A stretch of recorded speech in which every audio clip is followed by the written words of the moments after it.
Democracy और autocracy. अगर आपसे कोई इंसान पूछे कि इनमें से अच्छा क्या है, शायद आप बिना सोचे डेमोक्रेसी बोलते। बट क्या डेमोक्रेसी सच में अच्छी है? इस बात का जवाब शायद आपको इस वीडियो में मिल जाए। इससे पहले ये जान लेते हैं कि डेमोक्रेसी और ऑटोक्रेसी होती क्या है। देखो, डेमोक्रेसी का सिंपल सा मतलब होता है एक ऐसा सिस्टम जहाँ पर हम अपने लीडर को खुद चुनते हैं, और ऑटोक्रेसी का सिंपल सा मतलब होता है राजतंत्र, राजाओं का शासन। पहले के ज़माने में जब राजा मर जाते थे तो उनके जो बेटे होते थे वो राजगद्दी की लड़ाई करते थे, और उसी समय में किंगडम सबसे ज़्यादा वीक हो जाता था। आज हमने उसी लड़ाई को डेमोक्रेसी का नाम दे दिए।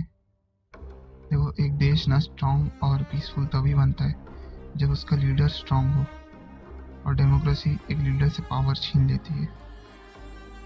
डेमोक्रेसी देश को वीक बनाती है और पीस को ख़त्म कर देती है। अगर डेमोक्रेसी इतनी बेकार है तो फिर पूरे वर्ल्ड में डेमोक्रेसी को क्यों अच्छा समझा जाता है? ये आपके दिमाग में भी आया होगा। बट इसका सिंपल सा जवाब है यूएस।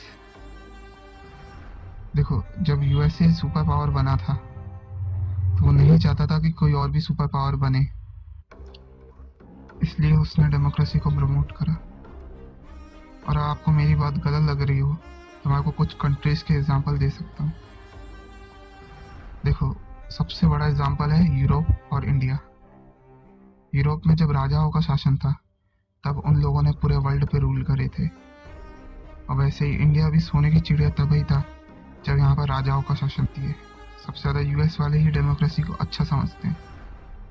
लेकिन हकीकत ये भी है, जिस इकोनॉमी को तक यूएस को पहुंचने के लिए 2 वर्ल्ड वॉर और 200 साल का समय लग गया, वही इकोनॉमी चाइना 30 साल में पहुंचा है।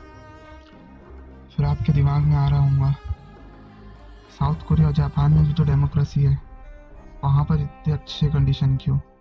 वो तो आज़ादी के बाद बस ग्रो ही करे। तो देखो, इसका सिंपल सा आंसर है, साउथ कोरिया और जापान के एवरेज आईक्यू ही 105 है, और वो यूएस के पावर हिट्स है।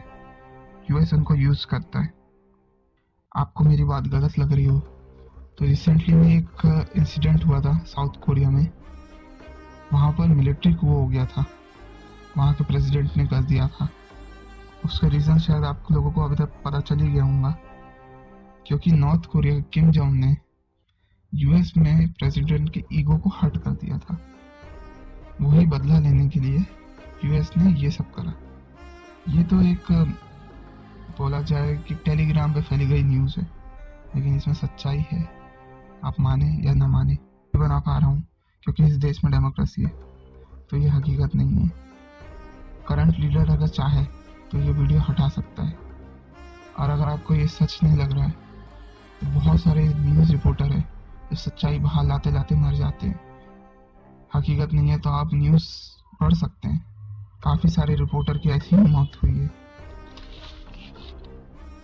डेमोक्रेसी और ऑटोक्रेसी, ये सवाल तो बहुत बड़ा है और ये डिबेट बहुत लंबी हो सकती है, लेकिन मैं चाहता हूँ कि मेरी ऑडियंस इतनी सी ही ज्ञान में समझ जाए। और अंत में यही कहना चाहूँगा, वास्तविकता को जानो। इसी के साथ मैं इस वीडियो को ख़त्म करता हूँ। मानता हूँ ये वीडियो बहुत छोटी बनी है, लेकिन ये मेरी पहली वीडियो है, तो आप लोग मुझे सपोर्ट कीजिए। इसी के साथ वीडियो बंद करते हैं। Like, share, subscribe.